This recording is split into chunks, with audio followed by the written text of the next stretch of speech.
Very physical game. When you look at the stat sheets, really, although we did some good things, we shot from the field 41%. We actually made 6 more field goals than UNC. I've never been involved with a game where a team's taking 39 free throws, and so that means we have to get a little bit more aggressive. We took 12. We were 12 for 12, and so if we get a little bit more aggressive, then possibly maybe a different game. Maybe we get there 20 times or 25 times. We'll be 20 for 20, but just a tough one. It's a physical game. My prayers and thoughts right now is with Jaquavion. I don't have an update for you guys. I know he did go to the hospital. Waiting to hear back. Very emotional situation for me right now. Obviously the game is very important. I thought that guy's fault, but my prayers and my thoughts always go to my players in these type of moments. Kevin, how hard was it to regroup after that? Well, it's hard. I mean, when you look at, the way, our guys are really close, and it's a close-knit bunch. I thought we handled it as best as we could. I thought our guys did a great job of coming together. I even think we may have cut the lead to possibly 6 at that point. Jarkel said he didn't think it was a dirty play. Casey said he did. What did you think? I haven't seen it. I just, when he fell, I went directly to him. I'm known Leggy Black, so I don't think he would have made a dirty play.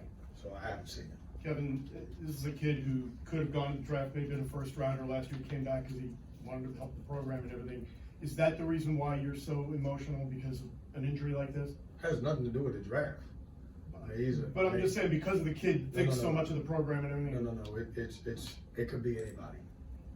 When I sit in a kid's house and their family turn them over to me to be their coach and dad while they're here, I don't care who it is. I don't care what his draft status is. I don't care if he plays 3 minutes a game. My son's on the team. He's a walk-on. Doesn't matter. All these kids are my kids, and I'm not lashing out at you. I just want you to know that. But it has nothing to do with what type of player he is. What do you say to a player? Like, what do you say to you while he was down? Is there anything I'm there to support him. I'm not a medic. I'm not a doctor. I don't know what it is. My job is to be there to let him know that as a coach, I'm standing there right there with him, as I will do and always will do. At the half, you had to feel like the game was there for the taking if you guys could shoot in the second half. Yeah, I thought it was a really, really good physical game. It was a great environment on the road in the ACC. I thought we had a really good first half. I thought we had our moments in the second half. I'm proud of our guys through all of the adversity that we had in the second half. It could have easily been a situation where it was really lopsided. Up until the last 4 minutes of the game, I thought it was a real game and a winnable game at that point. We often see plays like that. It's not uncommon to see a play like that. A guy lands hard on his backside and gets up. When did you get a sense that this was more than a typical injury or a typical guy going down on the hard drive? Yeah, when he didn't get up, and obviously when I saw them wait for the trainer, typically when they wait for the trainer, that's time for me to come on also. Kevin, a lot of the players said they expected this game to be physical, with it being a rivalry matchup. Is it something that you guys talked about? And were you surprised just how physical this game was? Well, no, I wasn't. I mean, it's listen, every game that we've been in, most of them on the road is going to be physical. When you play us, it's physical also. So I expected some of that. So it's no surprise that it was that way.